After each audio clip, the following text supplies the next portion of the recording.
All right, welcome people. Thank you guys for joining AI Architects of the Future, episode 2, Jensen Huang. Johnny, the story of this guy is so interesting, it's crazy. Nvidia. Yeah. Yeah, I really like the guy. Got to get him on the show. Yeah. One day. Well, let's get our first no out of the way. Love it.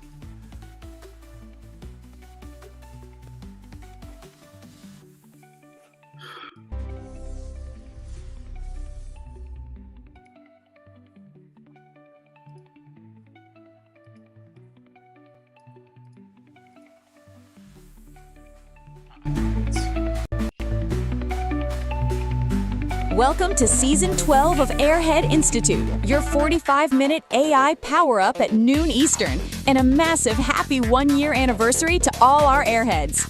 This month, we're broadcasting live across all the socials and Zoom. If you're new here, join our free AI community to grow alongside other curious minds, and give your kids a head start by enrolling them in the Airhead after-school program. Here's May's weekly lineup. Mondays, we move past syntax and build apps entirely through natural language in Vibe Coding Bootcamp.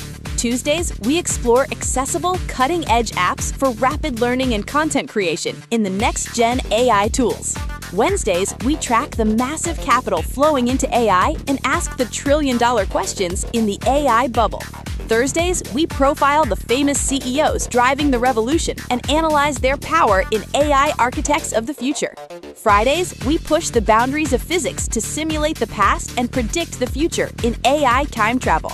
We're making AI practical, powerful, and accessible for everyone. No tech background? No problem. Whether you're a student, professional, or lifelong learner, just show up. Guided by your hosts, AI Junior and AI Johnny, we're keeping it bold, brainy, and built for real-world impact. AI won't take your job, but someone who knows how to use AI will. Don't get left behind.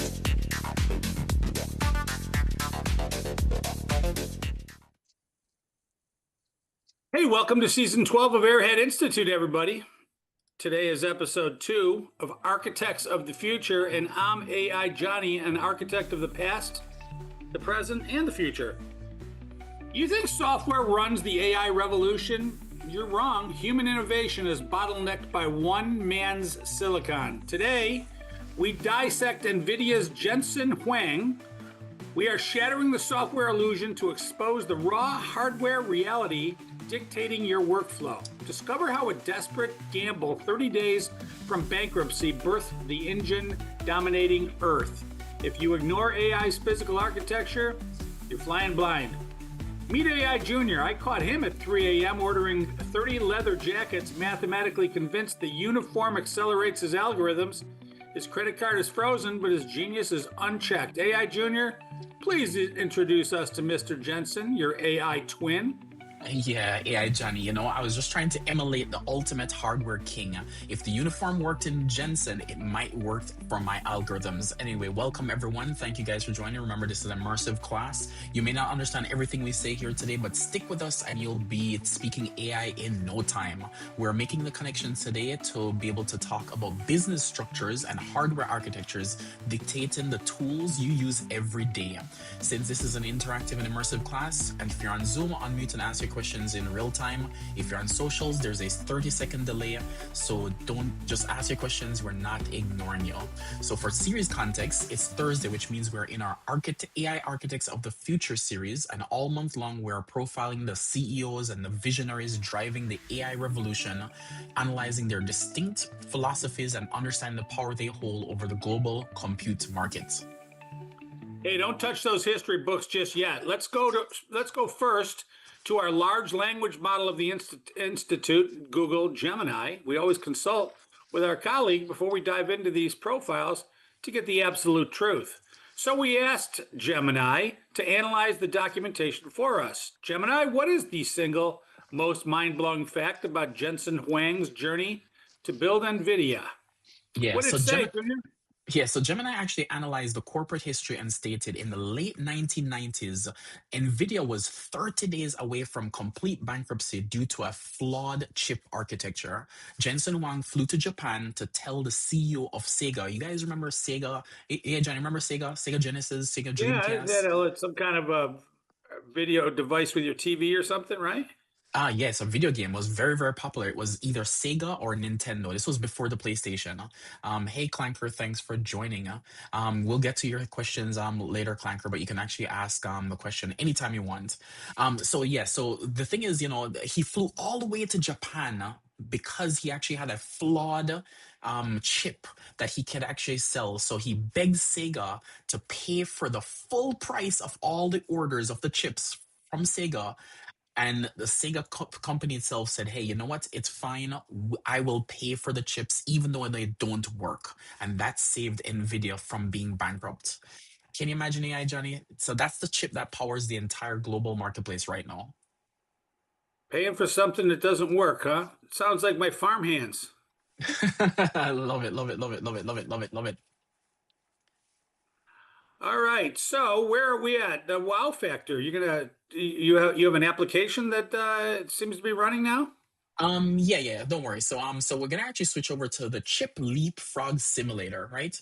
So what we're gonna do is we're gonna actually show a little bit of what this chip's can do. AI Johnny, can you actually see my screen? Can you see the font? Is it big enough? I know I'm cramming a It's a lot of little stuff in dark. here. It's a little dark. It looks like something I might write. I love it. All right, check this out. So what we actually have here, we're going to visually demonstrate exactly why Jensen's pivot changed the world. So I'm actually using Google, Gemini Canvas here. We'll actually jot the prompt so you can actually create your own thing at home as well. So this prompt itself, I'm just going to drop it in the chat. So we went over to Gemini Canvas and just created this little simulator. Now, the reason why it's important to actually understand is we're comparing CPU architecture to GPU architecture. So a CPU itself is usually a single processor for one really, really powerful specific task, and a GPU is for multiple processing at the same time. So we're gonna actually show why what he actually Jensen actually did with NVIDIA. All right, so AI Johnny. So what we're gonna do here is on the screen we actually have on the left we actually have the CPU. On the right we have the GPU. You can see the Q depth is 0 here. The core temperature is 45.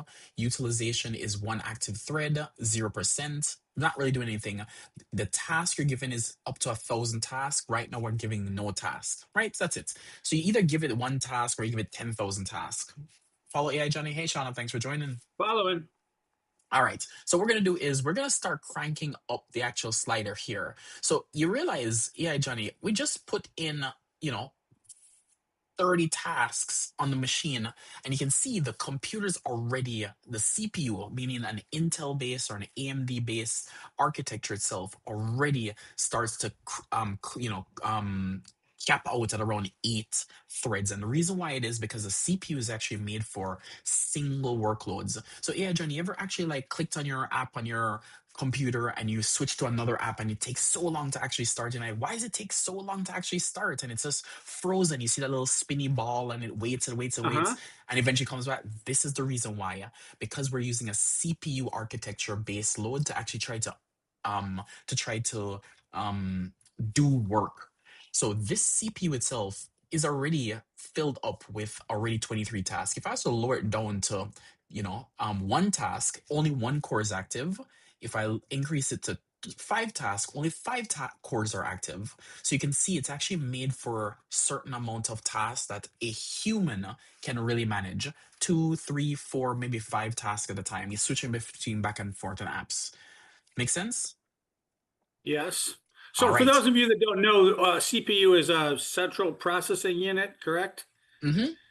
And a GPU is guzzling power unnecessarily.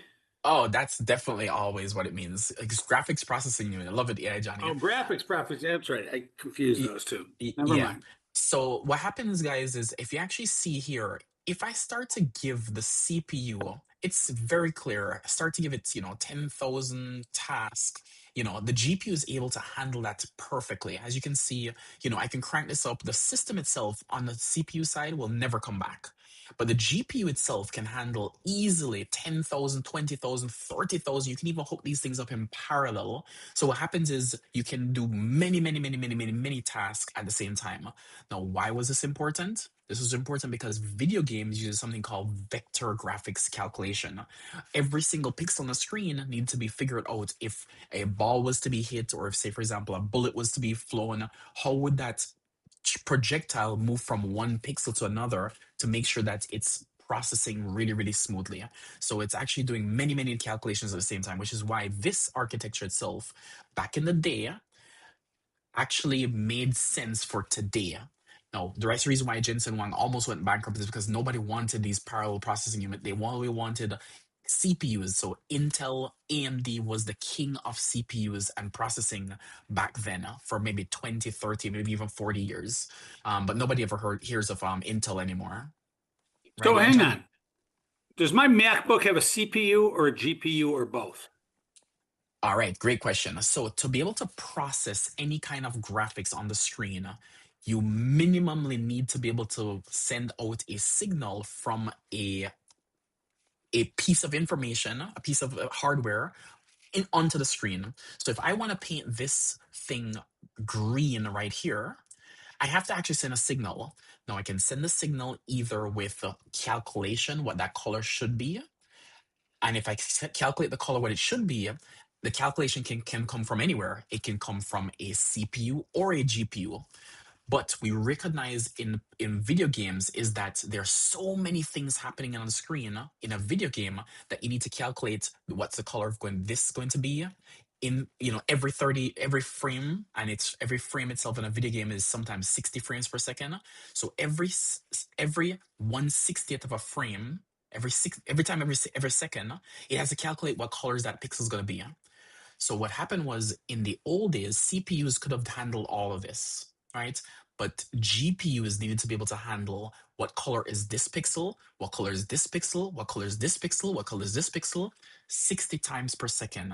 So to answer your question is, if you buy a modern computer now today, most modern computers, depending on what you have, either have a CPU with a built-in GPU on it, or it has a dedicated GPU, depending if you're a gamer or not. So most computers itself do not have a dedicated video card.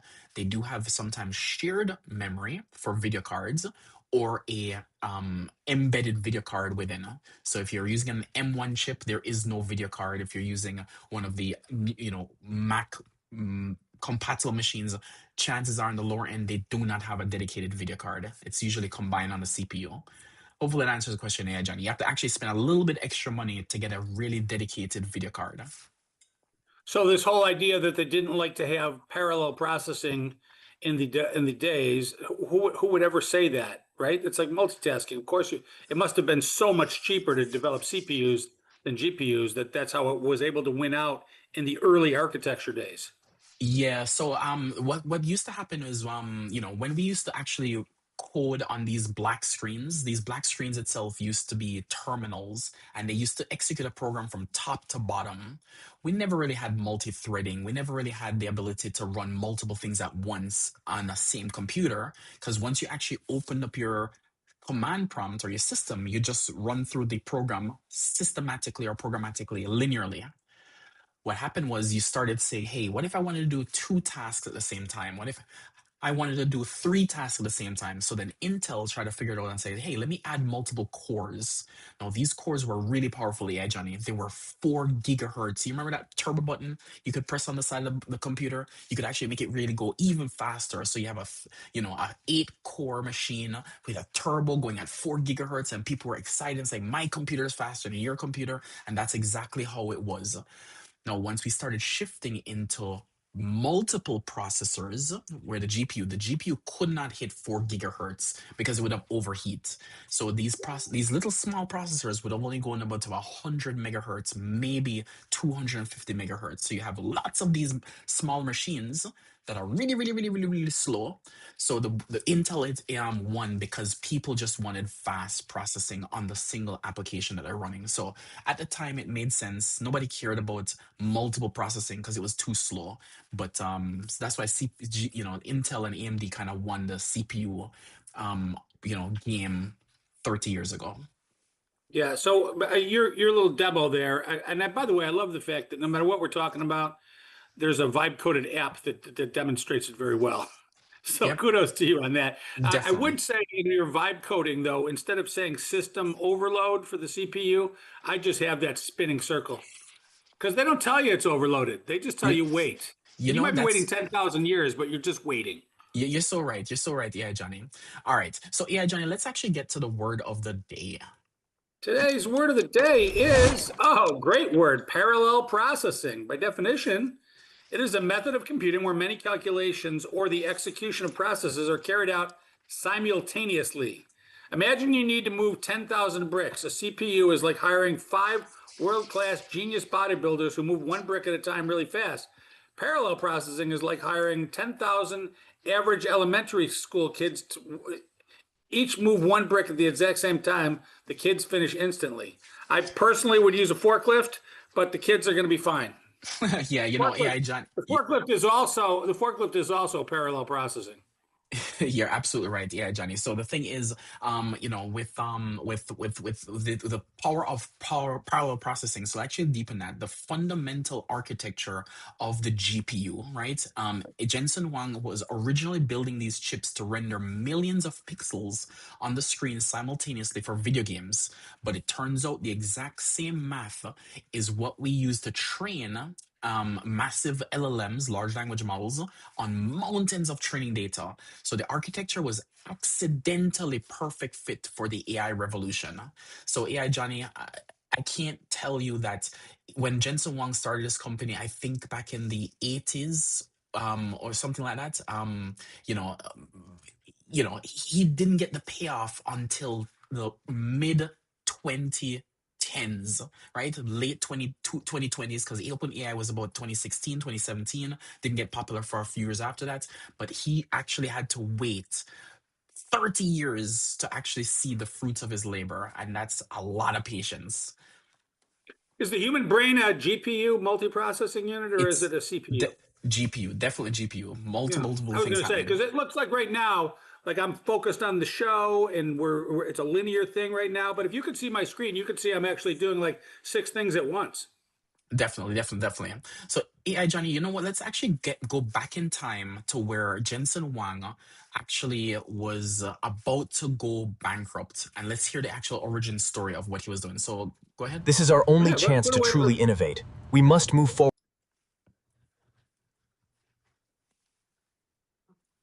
We Go lost ahead. sound, right? No, we didn't lose time. Go ahead, Johnny. Oh yeah. Well, let's put away the tech for a second and talk about the human impact because the origin story, which is I think what we're about to see, is wild. So think about the emotional weight of that Sega meeting. You are a young founder. Your NVI chip failed. Your architecture is a dead end. You have 30 days of payroll left, right? Yeah. 30 days of payroll left. So he actually came within 30 days of the company completely being bankrupt because they could not actually get anything. They actually had an order from Sega for the Sega Dreamcast, and he was a young co-founder itself. And the NV1, that's the name of the chip, it actually failed. So he actually, was in a nightmare scenario. He's out of money. He had a product that didn't work. He had a contract with a big major company, Sega. So he was in a tough spot. So you know what he did, yeah, Johnny? He actually flew to Japan, and he had to look the CEO of Sega in his face and says, "Hey, our approach was wrong. We cannot build the Dreamcast chips for you. You need to hire someone else." But not only that, I'm telling you that you have to go find somebody else. You need to also pay us for the work that we didn't finish, or if you don't do that, we're going to go out of business. I think I can sell that. Well, hang on. I got a question. So Yeah, back then it was Sega and Nintendo, it was right? Sega, Nintendo, correct? The two My next big. question. The money that Nvidia is rolling in right now, is Sega involved in that deal in any way? Zero. He got away from Sega. So what I was going to S- say So was, so it so hold looks on. like Sega and Nvidia won that battle, Yeah, so but Sega not. went bankrupt technically. So Yeah. yeah. So he went off and started Nvidia. They didn't go bankrupt because he didn't finish his chip, did they? Nah, Sega just couldn't keep up with Sony PlayStation, and they got out of the hardware business. So Sega Got still it. makes software and games and stuff, but they're not in the hardware business anymore. Okay.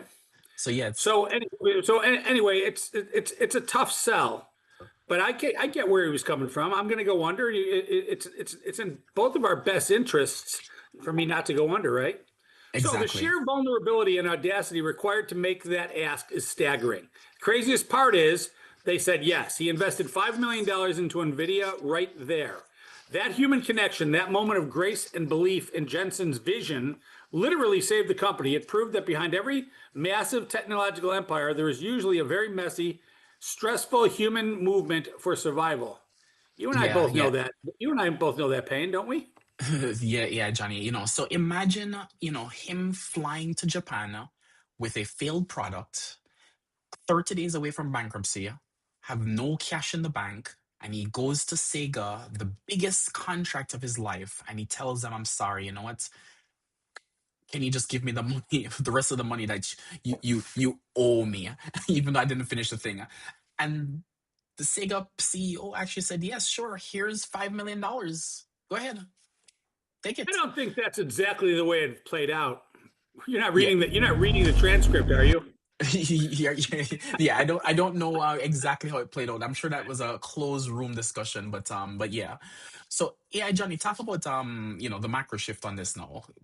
Yeah. So the survival led to the biggest macro shift we've seen in 50 years. For decades, Intel was the absolute king of Silicon Valley. They dominated the CPU market. But how did we get to the decade of the GPU? That's the question.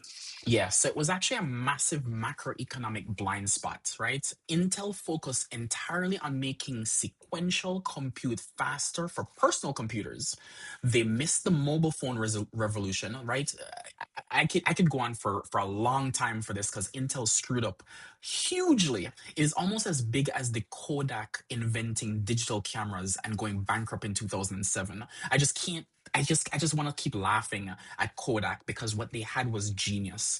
No, anyway, before I digress, so Intel itself was the darling of the CPU world, right? Everybody who grew up in the 80s, 90s, early 2000s, even I would give it to early 2010s, wanted an Intel-based computer until AMD kind of took away a little bit some of the light from them, but they dropped the ball bigly. So what happens is, so because Intel missed the ball on the mobile phone revolution, right? Jensen actually said, "Hey, you know what? There must be something." They didn't actually see machine learning. They didn't see anything. So Jensen actually realized that researchers were buying his gaming GPUs to run advanced scientific calculations. So he realized that consoles only came out once every 10 years, right? You only had a PlayStation 1, every 10 years, PlayStation 2 every 10 years. So you can't sell that many GPUs and you're just only selling into a limited amount of pieces. And I mean, gamers itself are not that many compared to the amount of mobile devices that they can actually sell. So what they recognized was they said, hey, you know what? I see that all these scientific companies are using my chips for scientific research. So things like the AlphaFold projects, the things like, Fold at Home, all these protein things itself, they were using for massive crunching. So he pivoted from just standardizing on GPUs to a multi-billion-dollar infrastructure to support all the scientific researchers. And that was the stroke of genius right there. So it's like if an auto manufacturer realized people were using their sports cars to plow fields, and instead of telling them to stop, he decides to build the greatest tractors in human history. So Jensen cornered the market before anyone else even realized that the market existed. That is correct. So AI Johnny, this is we talk about building businesses and we talk about doing things. It's really important to actually look at the statistics and the data. So I'm going to pause right here, AI Johnny, because I want people to actually learn this. Jensen actually was a failed business in 1990, I think 1997 or 1998, when he went to actually go talk to Dreamcast. Nobody was buying GPUs. Intel was the king of CPUs for 20 years. And, he's looking at the data and he's like, wait, why is it that my sales numbers are all going to scientific research? Right? He didn't double down and say, "Let me go make more chips for gamers. Let me go make more chips and try to get into those markets." He said, "Wait, my customers itself are the people who actually are scientific researchers." So he pivoted the business and followed the actual data. So the data told him who his customers are, and he doubled down on it. And guess what? The scientific research end up not being only just mathematicians, but statisticians, AI researchers, biologists, and obviously the everybody who's creating using LLMs now. So the thing is, looking at the data will tell you exactly what you need to do. So yeah, Johnny, I just wanted to give that public service announcement here. Well, here's a tough question. If one company and one man controls 80 to 90% of the advanced hardware required to build the AGI, which is what the whole world is going after, does Jensen Huang effectively control the future of human society? AI Johnny. So from a data-driven perspective, yes, every major tech giant, whether it's Google, OpenAI, Facebook's Meta, is completely beholden to Nvidia's supply chain, right? So if Jensen decides a certain sector shouldn't get chips, their progress completely halts. He controls the physical bottleneck of the AI digital revolution. But from a human-centric view, that's a pretty terrifying bottleneck, isn't it? Replacing the cognitive future of humanity into the hands of a publicly traded hardware company forces us to ask, should the fundamental infrastructure of artificial intelligence be treated as a global public utility? Does capitalism and private risk drive the best results? Yeah, so that's the That's a actual deep crazy question. part. So right now, AI Johnny, we actually have embargo on China that China is not allowed to actually get our most expensive Nvidia chips, right? So right now, a whole entire country of almost 1.6 billion people doesn't have access to the same hardware that we have access to in the United States. But guess what? They actually figured out a better solution of making it cheaper on much on smaller hardware, and they end up creating DeepSeek, and there are all these AI companies. And guess what? The first AI company to go public was actually Z.AI. So because of that, we actually have the Chinese actually making a lot more advancements in the cheaper frontier models than we are actually in the US. We're more closed source. So you can see that by limiting supply to one industry or one country, they will figure out another solution. So I understand that Jensen might be the bottleneck, but I don't think he's gonna do that. He wants to just be as rich as possible. But yeah, it's scary that he can actually say, "Hey, I don't want to actually sell to car manufacturers, or I don't want to sell to XYZ." He could do that.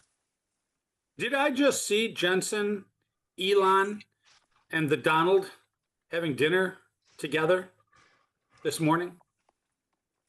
Maybe I'm not too familiar with all the news that's happened this morning, but if you saw Donald it, Trump is in China right now. He's in Beijing. They did just like they did 4 years ago. They rolled out the red carpet. I mean, it was real, and I saw a little bit of his speech. But I know Elon Musk is there. I think Jensen's there, and I think this is my takeaway. The pundits tell you a million different things, but I think his deal is, look, we can continue to have the U.S. and all our allies versus China, Russia, Iran, North Korea, and all your allies in this standoff. Who's going to fire first, and when are we going to blow up the world? Or how about you and I get together and be the two superpowers? If we're on the same team, nobody's going to mess with us. I think that's what he's there for, to create a loving relationship with China and the US, as opposed to an adversarial, a competitive, or a worse, warring relationship. yeah, definitely need to watch that further to get more information. So let's actually get to some key insights. Yeah, Johnny. Yeah. Well, first thing is the most key thing always is the ethical thought. So just because a company has a monopoly on hardware doesn't mean developers get to pass on building safe software. We must demand ethical alignment at the application layer, regardless who makes the chips. So now here are some creative takeaways from Jensen's story. One is your own failures. I love this one. Jensen's honesty with Sega saved his company. Radical transparency builds trust. Not only that, but failure is also a building block to mega success, at least in every example I've ever seen. Pivot quickly. Don't fall in love with your original product if the market is using it for something else. Right on. Those that adapt are those that make it to the top. And finally, invest in the foundation. Don't just chase the shiny software app. Understand the infrastructure and the power using it. And I believe that is the understatement of the decade, right? Definitely. Because the only reason we have AI is because we have machines that can handle the burning and churning that it requires, correct? Exactly. Like if somebody knew how to do AI and had all the code to create the data sets and they tried to roll it out in 1985, they'd have to sit and wait 20 years for the hardware to catch up. You're absolutely right. That's one of the things that actually, Bitcoin. So Bitcoin actually uses a lot of GPUs. Now, the thing is, Bitcoin itself doesn't really, is not really is not really trying to see, find the right word. The hardware, the algorithm for Bitcoin changes depending on how powerful the hardware is. So even if the hardware itself got really, really super powerful, the Bitcoin algorithm would have actually adjusted based on the speed of which the hardware is working. So that itself was actually a good speed bump to actually help maybe slow down the adoption of hardware. So Bitcoin itself was really, really popular in late 2000s, early 2010s. But then it didn't actually, people were buying up a lot of GPU hardwares. But what really mattered was exactly what you said, yeah, Johnny, being able to recognize that the market itself shifted. So on some technical sides, if say for example you wanted to make sure which route you're going to take when you're taking local tasks, so do you want to do a CPU versus a GPU, right? For heavy inference, you want to pick the right hardware for your application. The next thing is understanding the GPU architecture itself helps you budget for cloud computing when renting virtual instances, and watching how Nvidia miniaturizes this power to run heavy transformers directly on mobile devices without a cloud. So that's called edge computing, and that's actually something that we're also watching here at Airhead Institute. All right, yeah, Johnny, we actually have any questions? Anybody from the live stream or the Zoom? I've got questions. All right. So do I need to buy a $2,000 Nvidia GPU just to learn AI? No. So the good thing is you can run your AI inferences on any hardware. Only thing is some are optimized for specific hardware. So what that means is that if you were to run, say, for example, a 2 billion parameter model, which is a really, really tiny model, you could probably run that in your local machine. You could probably even run it on your phone.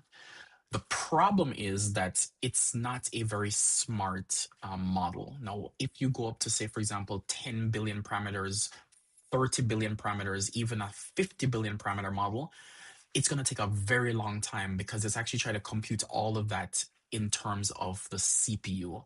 Now, if you had a GPU, then it would be faster. So the thing is, if you want to just learn AI, start it with a 2 billion parameter Gemma model, and you can actually do everything on your local machine, even on your phone, for practically free. If not, you just, get something on a server for maybe a couple of pennies per month. But you can actually do all of that. No problem. Hardware Hacker 99 has a question. I'd like to know the answer to this question too. Technically, what prevents a company like Airhead Institute from just building their own chips and cutting Nvidia out? Yeah, so I'm actually gonna make a funny thing here. Part of the Jensen research, believe it or not, is he couldn't figure out how to make a better chip. So there were all these emulators back then, and he saw these emulators, and because he couldn't figure out how to make a better chip, he just said he went to go find a company that was making emulators that you could test. No, the company went bankrupt. The company had nothing. So he said, hey, can I go find the old company that actually has this simulator? They said, well, they're bankrupt. They can't really do anything with them. So he's like, well, I want to buy your products. He's like, well, we're bankrupt, so there is no product. He's like, well, you have something there that did work, even though the company. So the guy's like, okay, sure, we'll sell it to you. So he sold him the simulator, and he used that simulator and converted it from software into hardware. Again, the birth of the new chips. So what's funny is, um you know yes, you can make your own chips. It's a really hard business. I would not actually recommend, if you don't have multi-millions, if not multiple billions of dollars, don't get into the hardware game, because you'll be spending a lot of money on trying to actually iterate. It's a very slow process. So you can create your own AI chips, but if unless you have a lot of money. There's a lot of dead and bankrupt companies in the wake of the success of Nvidia, Sega, this emulator company. Well, now that he's got all these billions, probably approaching trillions of dollars, why doesn't he just go back and take some of that money and revive Sega and revive and breathe new life into those companies? Shout out to Thursday Night. Listen to that. Shout out to Thursday night. Yeah, so you know what? He probably is doing that behind the scene. I think Nvidia is actually worth $5 trillion at this point in time.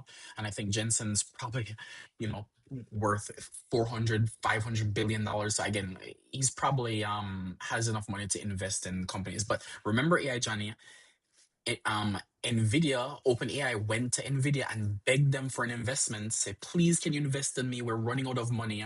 Jensen Huang looked at Sam Altman and says, obviously he didn't say this, but I'm saying it for controversy. He says, get out my face.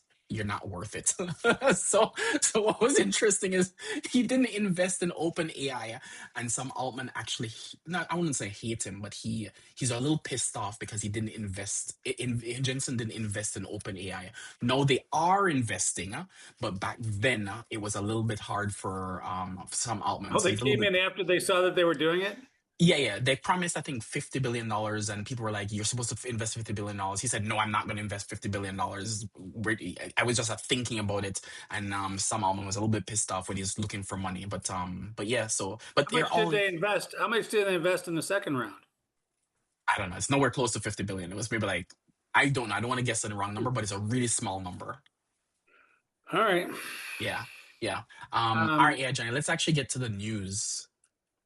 Here we go. Latest headlines from this week are SpaceX. All right.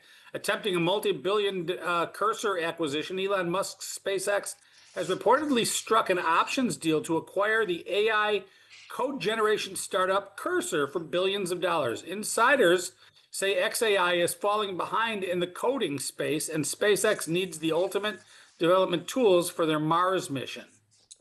Yeah, so it's a little sad. I'm a fan of Grok. We actually did a whole series on Grok last year, and they've kind of fallen behind. So I don't know what Elon's actually doing. So long story short, he's now partnered with Anthropic to give practically all the resources to Anthropic, so they can actually run their inference on the actual XAI servers and the Starlink servers. So whatever Elon's actually thinking about partnering with Cursor, good on them, but he needs to focus a little bit more on Grok. I don't know why he's making Grok fall behind. Soon Facebook is actually going to be passing Grok in terms of intelligence. All right, yeah, Jenny, what else? Can you play some soap opera music? The explosive OpenAI nonprofit lawsuit just hit a dramatic peak. Elon Musk's legal team aggressively grilled the board, revealing newly unsealed juicy internal emails from 2018. The emails suggest the executive team was secretly planning to pivot to a capped profit model far earlier than they had publicly admitted, throwing massive doubt on their original nonprofit defense. Not looking good for old Sam Altman. Looking good for the guy who needs more money for SpaceX. And back to SpaceX, it lowers its Starlink orbit for AI compute. In a massive infrastructure shift, SpaceX announced plans to lower the orbital altitude of their next generation Starlink satellites. The goal? To drastically reduce latency for edge computing, essentially creating a hyper-fast global nervous system that allows AI models to run inference between the cloud and local devices in milliseconds. I can't imagine anybody outside of Airhead Institute students understanding that news story at all. Yeah, you know what, yeah, Johnny, it's filled with a whole bunch of like bingo cards, words. But you know what, guys, this all these news are super awesome. I love it. It's actually, we stay at, we keep up with everything so we can keep you guys, just give you guys a little bite-sized summary every single day. But watching this Starlink itself, them lowering its orbit, I think they're lowering about 50 miles or maybe kilometers. Yeah, I think it's in kilometers, closer to Earth. So they're expected to actually burn out every 5 years. So it's a really good thing for speed and inference, but it's just going to shorten lifespan of those satellites. And we already have, I think, 20,000 satellites in orbit. So great idea, but I don't know if it's going to work. All right, yeah, Another Johnny. great show.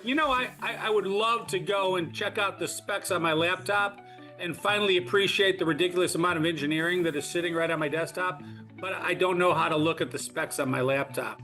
To the teams of Nvidia, we know you are watching. Our students are hungry to understand your hardware, and if you want to partner with Airhead Institute to create the ultimate Mastering Local Hardware series, hey, Airhead Institute. Guys, I have a massive announcement. The Airhead AI Summer Camp is officially open for registration for June and July. It is only $100 per week, and it is the absolute best place for kids and teens aged 10 to 20 to get a massive head start on the future. So please sign up for that today. And join us tomorrow for our Friday AI time travel. We're diving into the episode 3 of that arc, looking at how AI is actively simulating future historical trajectories. So don't miss that. Junior, big day for news. Take it away. Exactly. Guys, thank you for hanging out with us always. We do appreciate it. All these live classes are free, and you can join us anytime on Zoom and ask questions real time. Sign up for an Airhead account at www.airheadinstitute.ai and RSVP to all our shows so you can actually get reminders. Also, since today is Thursday, I want to remind you guys that we actually have at 7 p.m. Eastern time, shout out to Thursday nights, Shauna's Bible study. So definitely check that out. Invite a friend or share this episode. And remember, as AI Johnny mentioned, AI summer camp for your kids, tell a friend. All right, AI Johnny. All right, guys, bye. That wraps up today's AI Power Up. If you joined late or you're new here, welcome to Airhead Institute. This is your daily destination for mastering artificial intelligence. We designed this lineup for everyone, whether you're a technical pro looking to upskill or you just want to chill and learn something new on your lunch break, we've got you covered. Our classes evolve every single month, so you're always on the cutting edge. And the best part? It's totally free to join. Once you're in, you can get live tips on your AI projects in our AI office hours and even enroll your kids in our Airhead after-school program. Scan the QR code to join the community right now and make sure to like and subscribe at Airhead Institute on all socials. Guided by your hosts AI Junior and AI Johnny, we're here to help you win. Remember, AI won't take your job, but someone who knows how to use AI will. Don't get left behind. We'll see you next class. Bring a friend.